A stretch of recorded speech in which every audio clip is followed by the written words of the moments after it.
You quit your job. Does that mean you're leaving me? No, that's not what I meant. Becoming independent is just a career shift for me. It doesn't mean there's no income. You're going independent. Are you serious? That won't work. Well, if you feel that way, maybe it's time for us to go our separate ways. Wait, are you talking about divorce? I can't support someone who isn't working. My name is Lisa. I'm 40 years old, balancing work and raising my child. I took time off when my daughter was born, but when she started elementary school, I was fortunate to be rehired by my previous employer. I primarily work from home now. With my daughter in 6th grade and my life more settled, I believe it's time for me to explore new opportunities at work. My husband is 40 just like me. When we first got married, he was a salesman with a promising future. Confident in his abilities, he switched jobs 3 years ago, hoping for a better salary. However, the outcome was the exact opposite. His new salary is lower, his benefits are worse, and he now works overtime every day. My family runs a farm in the countryside. Since she was young, my daughter has enjoyed spending time there, helping out in the fields whenever she visits. My parents love working alongside their grandchildren and have always been dedicated to involving her in farm work. Despite this, my husband despises the countryside and refuses to visit my parents' house with me for any reason. I'm heading back to my parents' house for a week. What about you? I've got work, so I won't be joining you. I'm tied up with a project that's nearing completion. Got it. I always knew my husband wouldn't be coming along, but it's important to ask anyway. Even if you're aware he won't be there, it's part of being a family. When my daughter and I are away at my parents' house, he calls me every day. While it's fine if he's calling out of concern or affection, his calls often revolve around trivial matters. What should I have for dinner today? How about the leftovers in the fridge? I'm not really in the mood for that. Then why not cook something yourself? Why should I? I'm exhausted. I know you've had a long day. By the way, where are my change of clothes? They're folded in your usual drawer. Whoa, what's with these corners folded like this? Well, if you're not going to take care of it, then you're on your own. My husband has been like this the entire time I've been at my parents' house. I mostly ignored his calls and messages. He's never happy when my daughter and I visit my parents. Every time we return home, the place is a mess with garbage everywhere. Mom, when we visit Grandpa's house, he always leaves the room in such a state. Yeah, he does. Why do you always end up cleaning up after him? Mom, he's the one making the mess, right? Shouldn't he clean up after himself? Absolutely. My daughter is just as frustrated with my husband's attitude as I am. Even though we enjoy our time at Grandpa's house, I dread coming home to a messy place. Yeah, Mom doesn't like it either. Hey, can we leave Grandpa's house soon? I feel bad for Grandpa and Grandma. They work so hard in the fields. I wish I could help them more. Thank you. Grandpa and Grandma would really appreciate that. My daughter's kindness is a stark contrast to my husband's selfishness. I'm growing increasingly tired of his childish behavior. After a long vacation, I returned to the office to discuss my health, annual assessments, and future goals. My daughter's suggestions inspired me to present a proposal to the president. Why don't we use our program to integrate more IT into agriculture? Well, that's a concept other companies have been exploring for quite some time. That's true. It's a field that's been established abroad for decades. Japanese companies have been developing new agricultural business models for the past 10 years. With the data and patterns we have, I believe we can make it work. We already have potential farmer partners who are interested in this operational model. I understand. In the meantime, could you submit a proposal? Sure, I'll get on it. I immediately reached out to my parents and they agreed without hesitation.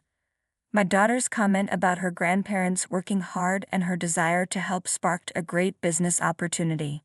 A month after submitting the proposal, my project was approved. I threw myself into the work, driven by the hope that if the project succeeded, it could benefit my aging parents. However, my husband was relentless in trying to undermine my enthusiasm. "You've been acting kind of flirtatiously lately. It bothers me." "Oh, really? Are you getting carried away?" "I'm not sure. Your face just brings me down. If it's affecting your mood, then you don't have to look at me." I understand what my husband is doing. He's trying to make me feel bad. I already feel pretty down, just as he wants. But I don't let it show on my face. I keep my tone neutral and treat him normally. He's always been this way. Whenever I start to get excited or enjoy myself, he seems determined to bring me down. I'm used to it now, so I don't let it affect me too much, but it still doesn't sit well with him. "Ha, I can't just avoid you. We live together." "That's not true. You can just stay in your room. I'm perfectly capable of handling my job and taking care of my daughter on my own. If you took better care of yourself, we might avoid these confrontations." "That's not what I meant. My husband is yelling at me and it's really upsetting. I want to get a divorce, but I'm unsure how to explain it to my daughter. I'm struggling to make a decision, and since I don't react to his outbursts, he's now criticizing the farmers. Maybe your difficulty in understanding his underlying intentions is because you grew up on a farm. He really is acting like a child." I try to stay calm, but his comments about my parents really get to me. This time, though, I'm the one maintaining my composure. For the first time, a project I proposed has been accepted, and I'm so motivated that my husband's irritation doesn't bother me much. "So you're saying you can't do your job because you grew up in the city? That's crossing the line." "That's exactly what I'm going to tell you. Stop being a jerk." "No, you were the one who started this. We've been arguing a lot lately. He used to be a nice guy, but he changed just before he switched jobs. My husband and I were already struggling to get along, but my work was going great. A few months later, I decided to resign from the company after discussing it with them and citing a licensing agreement. I chose to become independent. I had informed my husband about this decision in advance, but he clearly didn't pay attention. As soon as I resigned, he told me he wanted a divorce. "You quit your job. Does that mean you expect me to support you?" "No, that's not it. Becoming independent is just like changing careers. It doesn't mean there won't be any income. You're going independent? Are you serious? That's not going to work." "Well, if you feel that way, maybe you should go independent for me too." "Wait, are you talking about divorce?" "I'm not going to support someone who isn't working." I was taken aback by his sudden mention of divorce. It left me speechless because my thoughts were focused on our daughter. "Mom, get a divorce." My daughter, who should have been asleep, burst into the living room. My husband looked momentarily taken aback. "I'm only making a clear choice. It's your fault for saying you're quitting your job." My husband, standing in front of our daughter, is trying to shift the blame. But my daughter only sees me, and my husband's behavior has been out of touch from the start. "Are you sure about this?" "Yes, I want you to get a divorce." "I don't like him. He always says hurtful things to you." "Mom, don't say you're staying together just for me. I want you to get a divorce right now." "All right, if that's what you want, let's go live with Grandpa and Grandma." "Thank you. But you'll need to switch schools. Are you okay with that?"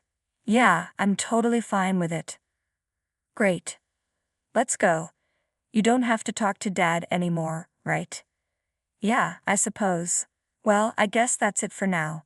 We can work out the details later." "Hey." "Oh God, what now?" "It's not my fault, you know." "All right, we'll discuss this later. I just hope you can build a future we won't regret." "Huh. I'm not doing that. I'll be free once you're out of my life." I turned away from my husband, who was still shouting, and left the house with my daughter. At my parents' house, my daughter seemed at ease. Despite my concerns, she appeared to be enjoying her new school since the start of the semester. Once she was settled, my husband and I had another conversation about the divorce. He insisted he wouldn't pay alimony, claiming it was my fault. Normally, if I were at fault, he'd be the one seeking alimony. Yet since he wasn't asking for any, I didn't understand why he felt I was liable. I will be requesting proper alimony. Huh. You think you can do that because you believe I'm at fault? I knew it. You're just unemployed and lacking any real understanding. How can I be at fault? I haven't done anything wrong. True, you haven't done anything about the house or our daughter. I was shouldering all the responsibilities while you were content, but you're always so accommodating to Mary, handling everything for her. What? I placed the evidence of my husband's infidelity on the table. What's this? How did you get this? Did you steal my phone? That's rude. Excuse me. You're the rude one. You're a married man. What do you think you're doing? And I didn't gather this evidence. You had the means to hire a detective. It's about our daughter. Ha! She's the one who collected all this. After we separated, my daughter told me that you used to walk arm in arm with a woman she didn't recognize. She used my laptop to sync your phone and showed me the data. She even encouraged me to divorce you, saying she hates you. She's upset that you're her father.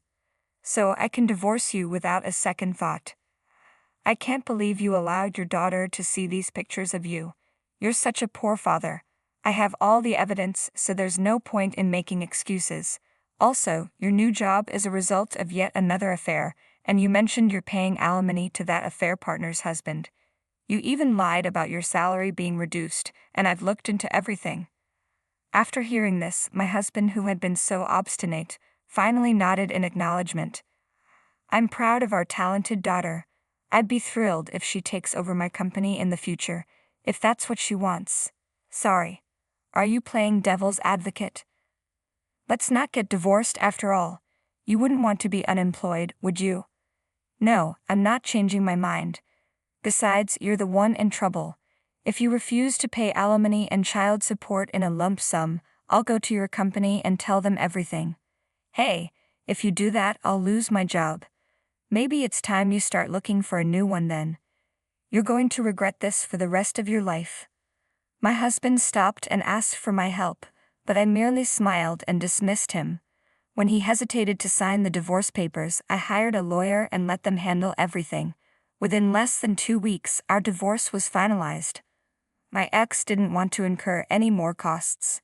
With 2 alimony cases and child support on top, a lawyer was pushing him to the brink of financial ruin. Eventually, he paid all the alimony and child support in one lump sum. Unable to cover it with his savings, he informed me that he was now in debt. He tried desperately to make me feel sorry for him, but I chose to ignore him. When I also filed a claim for alimony against the cheating partner, my ex-husband and his partner ended up in a huge argument and broke up. The partner was livid about having to pay alimony, but ultimately, she complied. She borrowed money from her parents to cover the payments and then returned to the countryside to help with the family business, where her parents could keep a close watch on her. Meanwhile, my ex-husband could no longer afford the rent on his apartment and had to move into a rundown place. My business has flourished and I'm enjoying every day. While things didn't work out with my husband, I'm grateful that what I've learned has been beneficial for my family's farming business. My parents are thrilled with the new IT system, which has greatly reduced their work hours and eased their workload. This entire transformation was made possible thanks to my daughter, though there was some initial resistance. Allowing her to have a smartphone and tablet in elementary school has proven to be a wise decision. She seems to be making good use of them. While my daughter still loves spending time in the fields, she's developing an interest in my work as well. Recently, she's been asking me to teach her how to build a website. I'm excited about her future. Although my 12-year-old daughter is exceptional, it saddens me that she has been exposed to the less admirable side of her father.